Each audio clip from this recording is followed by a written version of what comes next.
What's up, everybody? It's Joe from the Acceptable Casualties. We're back today to take a look at the Fall of the Reich for Battlegroup. It's a wargaming supplement for the invasion of Germany in 1945. So let's just open up the book and just get into it. Going through this, I think it runs about 175 to 200 pages of historical content and lists for this book. So it's pretty cool. If you're in the Battlegroup or interested in it, it's definitely worth checking out if you're a late war player, like a late war player. And you like playing on your back foot if you're a German, or if you're jonesing to just steamroll these guys. If you're playing Soviets and get your payback, this is a cool book to go to. Has Brits and Americans in here as well. So yeah, here's table of contents to go through. Yeah, so it's 189 pages. It looks like from start to finish. So that's some pretty cool stuff in here. So yeah, basic introduction here. It goes into the Western Front right off the bat. It takes you with the Brits and the United States from January up until when they start making their way into Germany.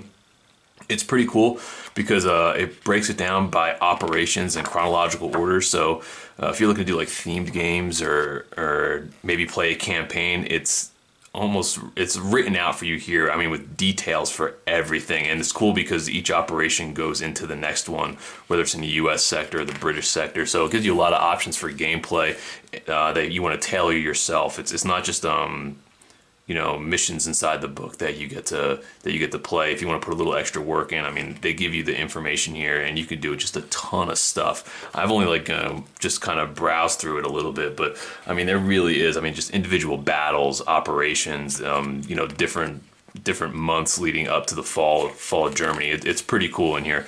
If you just want to do a little bit of reading, even if you just want to, like I said, read for the historical part of it, there's a lot of great information here. But if you want to take that information and then put it into your games, there's tons and tons and tons of stuff in here, just within the first like 30 pages based on the Western Front and Eastern Front. Yeah, like I said, we're going to Eastern Front right now. So yeah, it takes you always from January into April. It's pretty cool. I mean, they have like Siege of Danzig stuff in here, and it's just awesome. They have the Oder line. Yeah, so you just go right through all of these. I mean, like I said, you can read it. Same thing as the Western Front part as well. Like, really detailed, tells you what's happening and how these operations and sieges and everything else rolls into one another chronologically. So yeah, you can go all the way through here. I think this goes up to like what? Yeah, 30 pages pretty much. Yeah, it's 30 pages of history that you can use for your wargaming. So it's pretty cool. I kind of like the background that they put into these books. You can tell there's a lot of love as far as putting all this together and giving it to the community to play with. So yeah, these are some of the special rules here. Once you get to page 31, you have like stuff like additional armor, all the stuff that you need for the games that you're gonna reference through the missions and some of the units that you have. And it's like it covers British, United States, Germans, and Soviets for all your special rules, and it's all kind of clumped in right over here. They also have, like I said, rules for street fighting. All different kinds of stuff here. They have like examples of how you use the rules for you can blow up buildings for targeting buildings and stuff like that. They have stuff for night fighting here, refugees. Some of this stuff is over in the core rulebook as well, but it's also here inside this one as well. They have the Fall of the Reich battle counter set too. So if you played the original core rulebook or any of the other supplements, or some of you Flames of War guys who are kind of new to all this like myself, each supplement book that you get, there's different sets of counters in each of the supplement books. So every supplement that you play, it has different random elements that you can pull out of the chit bag, which is kind of cool. So every game that you play, based on where your theater that you're playing in, it has a different feel to it that really suits the game that you're playing. So if you're following like Fall of the Reich in Berlin, there's a lot of like low supply counters and dud weapons and things of that nature, and kind of shows Germany on the back foot getting ready to crumble, and that's what these chits really show when you're playing the games. So it's kind of cool that's all tailored to the games that you'll be playing, the scenarios and the lists that you'll be using from this book. And I know we're only 38 pages into it, and we're already starting to get into the army list. There's a ton of army list stuff in here, and for the Germans in this one, you're looking at Volksgrenadiers. They have some Waffen SS stuff as well, but you're mostly looking at Volksgrenadiers. And then you have just your regular citizens. I mean, prime example right here. If you're a German player and you're going to be using this book, you're I don't say you're primed to lose, but it plays at that stage in the war as how how it is. You're not geared up with all the best equipment and best trained soldiers at this point. I mean, you're pulling out grandma and grandpa from their house, switching their teacups and giving them a Panzerfaust and telling them to get in the street and fight. And it really reflects in some of the lists in here, which is kind of cool. So yeah, over here they also have the German Army in 1945, and it goes over all the different kind of tanks as equipment that they have available to them when they're fighting in Berlin and working their way back. It gives you a little information on each one of the pieces of equipment, and sometimes it tells you how they're used in the game. So it's pretty cool. Like I said, the stuff you get in here for your arsenals. And this goes on for pages and pages. And it tells you as well, too, like, your mortars, if they're medium or light mortars, and how they work in the game. So yeah, you go right over here. So here's Germany, Defense of the Reich. So if you haven't seen these lists before, it's pretty cool. It works down by HQ, so you get your HQ options and then all the support that falls into those slots for your forward HQ units. So each one of these that you end up pulling, if you guys haven't played before, they each give you a different battle rating, which is your company morale essentially, and all special things that they do, whether they help with communications or dispatches. You have guys that help with calling in air support or artillery. There's also stuff down here for your morale, so you can get like different battle ratings for your army. So if you have like Volksgrenadiers or anything like that, or a Volksplatoon, they don't have a very good battle rating to keep your morale up for the games. So these are options for you to buy in and kind of give your guys a little more backbone when they're playing. And then you go into here as well. Like I said, you have Volksgrenadier platoons. It gives you all the options for equipping these guys with different kinds of support or different kinds of equipment for themselves. They give them extra Panzerfausts, trucks. You can give them SMGs and assault rifles in this book. Like I said, there's a lot of options that you can put in here. This is the Volksgrenadier platoons. You also go to the Volkssturm over here, which like their battle rating still, it's super low. I mean, you're getting, German citizens at this point, so you really can't expect too much as far as them wanting to stay into the fight or their training. So yeah, you have all options for building these guys out as well as auxiliary platoons, maybe pulling like Hungarians or whatever else you have coming in, guys willing to fight for the Reich, for the Nazis. So yeah, there's a whole different slew of options that you can pull in here. And I know with the list as well, some of them give you, I think, is it listed on this page? Or maybe it isn't. Yeah, that you can pull in, you can pull in like a one unit of Fallschirmjäger, or you pull in like some Kriegsmarines or some SS. You can't build a full list out of them because, there just wasn't a lot of them left at that point in Berlin. So you run your basic platoons, and you can have a platoon or one squad of these guys in your list as well, whether you're running like Jaegers or SS to kind of give a little bit more flair to your lists. So you have options in here, and those you have to pull out, I think, other books. They don't have options for them in here as far as like written out. You need to use like you pull like a Fallschirmjäger platoon from one of the other books, and you can use their list inside your list that you make out of this book as well. So yeah, they have all the tank units that you have left. You got your Panzers, your Panthers, your Stugs, your Hetzers. You got your Noctiger Panthers. I mean, you go down the arsenal here, they have all sorts of stuff. You can add Panzer Aces, atypical tanks, maybe some stuff that they would have stole, or, some rare tanks they might have left over in the Reich. So like I said, the lists are really deep at this point for this book. But like I said, if you're a German player, you're not getting, your Totenkampf or anything. You're not getting like the solid units. You're playing with, the bottom of the barrel at this point, and it shows in all the lists, but you still get like just tons of equipment that's left over, which is kind of cool. So you got these crappy troops, armed to the teeth, trying to make their last stand. So I don't know. It makes me kind of want to build a Volksgrenadier army out of this, just because I think this would be a pretty fun book to play in, because I already have Soviets, and it would kind of match up pretty well. So I'm thinking about it. I'm going back and forth. So maybe you guys will see that on the channel in the next couple of months. So over here you have some more recce.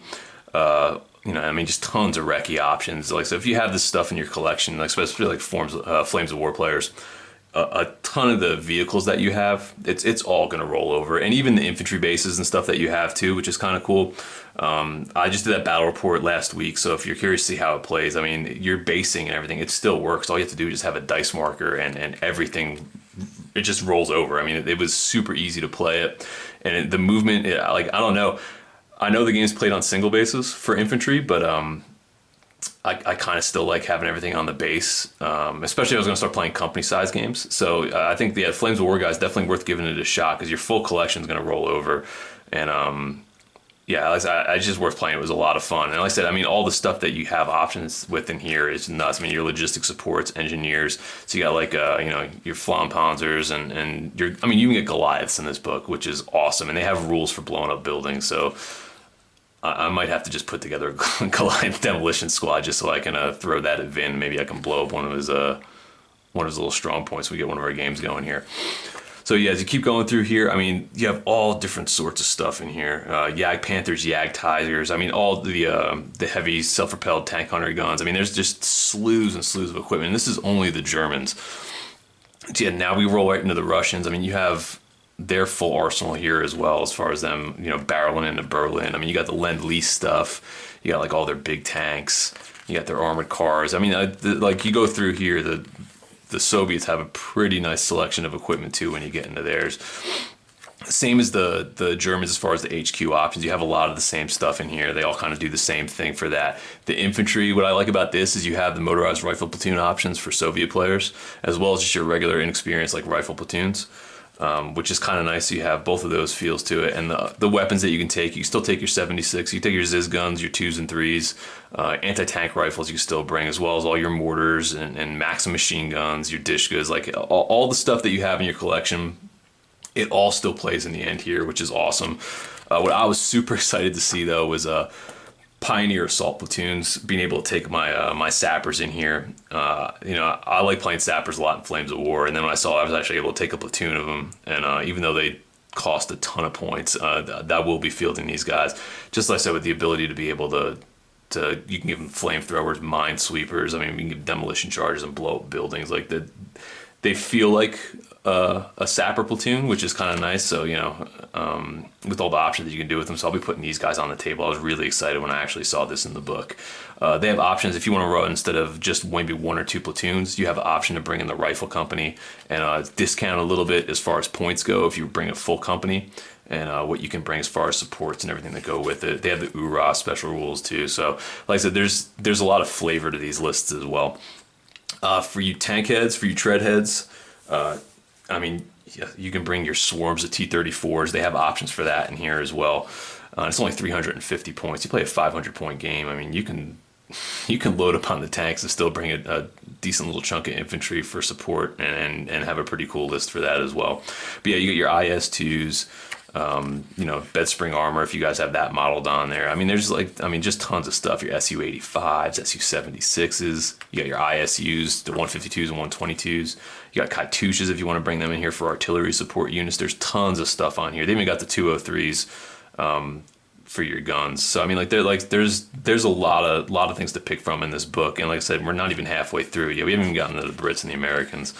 And it's cool too because let me go back to this page. For your defenses, it's nice because the lists are set up to where you're gonna be able to pick and pluck. You might be able to do them pressing into Berlin, not actually just the city fighting yet. And the list, it gives you all the options to do that kind of stuff. It also gives you the options, like I said, for the city fights, and for your defenses, improvised barricades, and everything, all the stuff that you need from not just fighting in Berlin and the fall of Germany, but everything else that led up to it as well.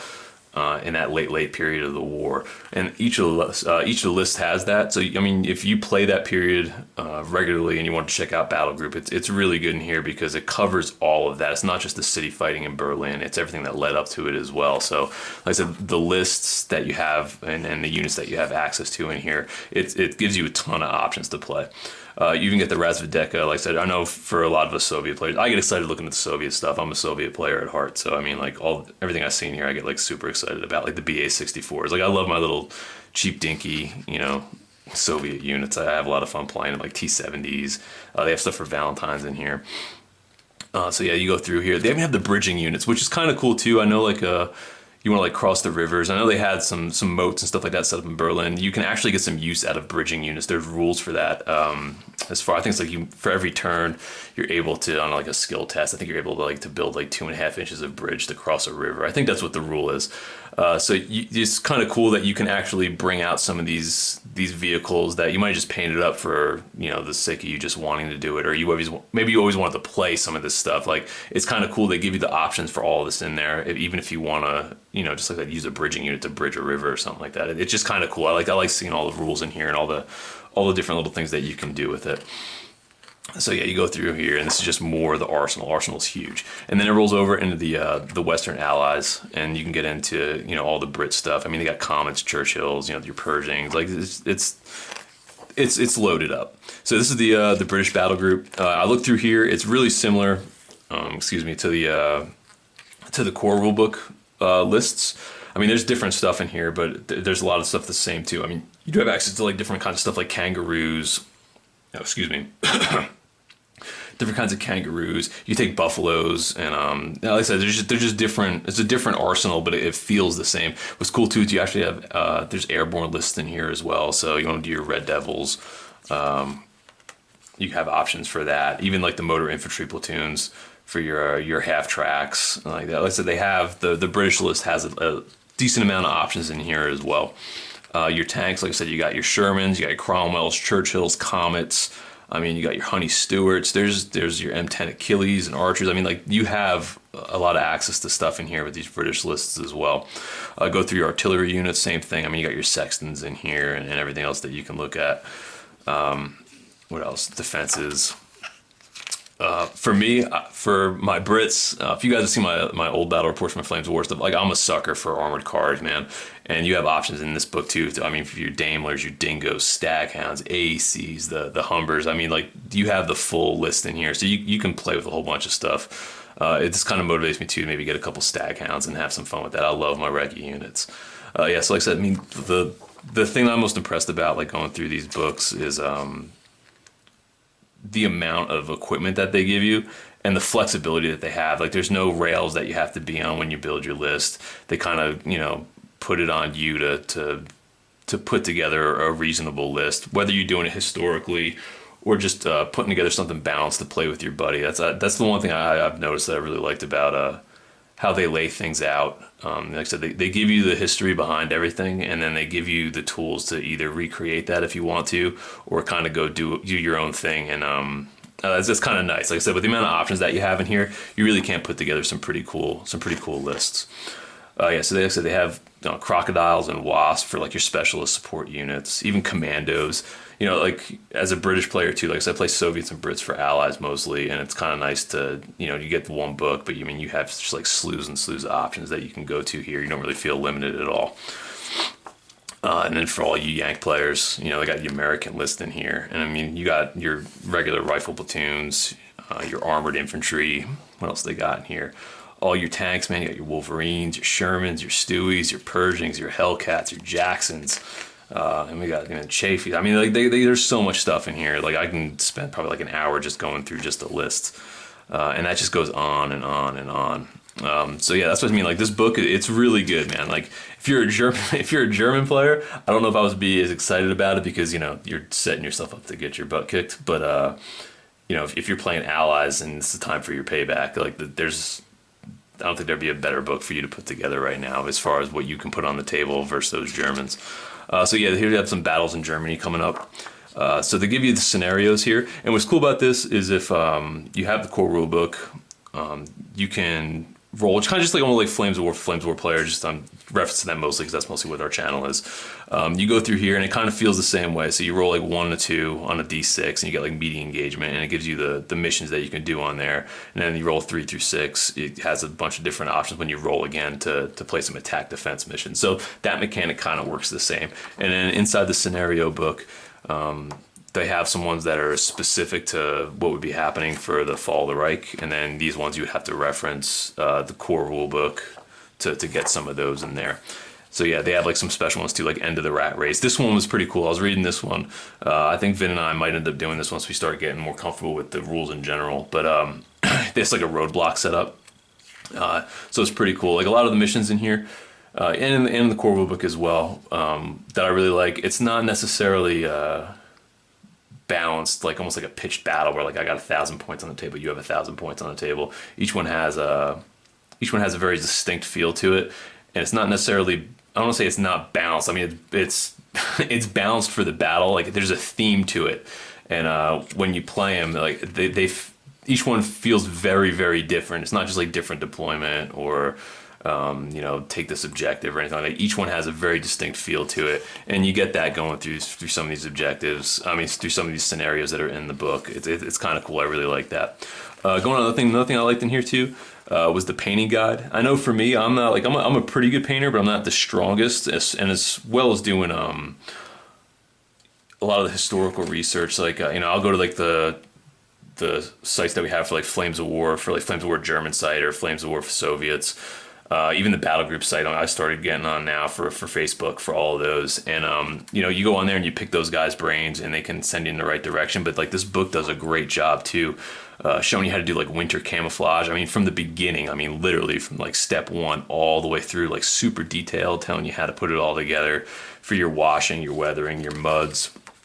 And you know, and it's not just pictures either. Like, you know, they give you like a pretty good amount of text in each one of these steps to get those final results. And it's really cool. I like that because it does it a little bit for each army. So you can kind of, whether you're playing like Brits, Soviets, Germans, Americans, you can kind of get a feel for how to paint each one of these vehicles, and you can carry it over to different vehicles. Obviously, you wouldn't just do a Stuart here. You can do like your Shermans and everything else the same. All these techniques carry over. And there's a couple pages of it. So it's not just like one page, quick hit, and then we move on to the next thing. They show you how to do a whole bunch of stuff on here. Even like some small conversions, and it's just a cool little section. It's like, you know, 10 pages, but there's a lot of meat in those 10 pages, especially for those of us who may not be the strongest painter.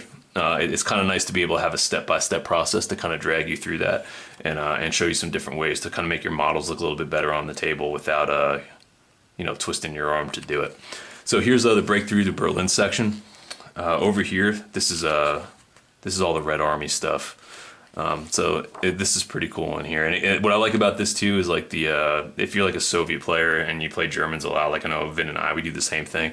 They have a built-in campaign here over, I think it was like 6 games, and it tells you, it gives you scores if the German wins a certain mission or the Russians win, because they're not balanced. They're kind of geared, you know, one might be more leaning toward Russians, one might be leaning more toward Germans.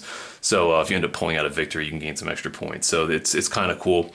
It breaks you down through the scenarios and some ways how to play it, some different ways you want to set up your terrain, victories and defeat, and it takes you through each one of these scenarios.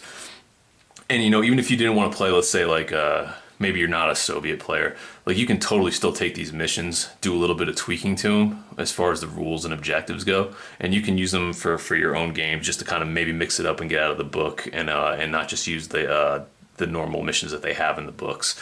And that's what I kind of noticed too, like doing a little bit more research on the Battlegroup stuff. Each one of the books has really distinct flavor for, like I said, the missions and all that kind of stuff, but they're really easy to kind of tweak and make some adjustments and kind of make these missions your own, so things don't get stale. You're not just playing the same 10 missions over and over. They're really easy to kind of just, you know, get some alternatives in there and switch things up. So yeah, this is like the first mission for the campaign. It gives you options for alternative forces if you didn't want to play historical list, or if you do, and it tells you what you can play here for your German forces and Russians, and it gives you that going through each one of these battles for the campaign. And it tells you, you know, there's a scenario size, like you want to play company, special rules for each one of these scenarios. It's really cool. Like, you know, you literally just open this book, play missions 1 through 6 out of this campaign. Seems like you can have a really good time without having to rack your brain and coming up with stuff. You can kind of just play right out of here and have a blast with it. I mean, they take all the thinking out of it for you if you want to go that route. I mean, they give you the lists. They give you everything. Just you really got to have the models and put them down on the table, and you guys are good to go. So yeah, there's just some more of them that they have over here. False Silo Heights.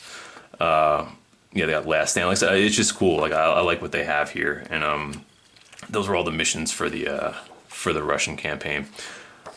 And then back here they have the appendix back here. So for this, they give you the org chart. I know Vin and I just put one up in Excel, but after doing that, I think I'm just going to end up using this because there's not a lot of bookkeeping, but it's kind of nice just to have your list of your units if you're going to be keeping track of ammunition and stuff like that. This little reference sheet right here is really nice to have, just as far as copying and putting it out there. So yeah, this is just the German equipment pages. Tells you all the vehicles, all their stat lines that go through it. Like I said, tanks, armored cars. What else do they have in here? your AA vehicles. Pretty much any kind of vehicle that you're going to have in the German army is going to be back in here. I mean, they're just pages and pages. They even give you like transport capacities for your half tracks and some of your transport models. What else do they have down here? Yeah, even stats for like your Goliath, your munitions carriers, and they do the same thing for like your German field guns, mortars, all the stuff that you think like your Panzerfaust, Panzerschrecks. I mean, like the armory sections are pretty huge here, as well as just like your trucks and your Kubelwagons and staff cars. There's a section up here for all of that, for transport capacity and movement, as well as like your plane arsenals and everything else that goes with that. So yeah, so they do that for Russians as well. Like I said, that's what I kind of like that in here too, because you know it's not that hard to reference through and just kind of find your stuff. And they have some more in the back too that you can look. Here's more Brits. So yeah, all your tanks, all your APCs, like there's just tons of stuff in here. Your British guns. Yeah, this book is just packed, man. There's tons and tons of informations and options for your games. I mean, like, look at all this. This is crazy.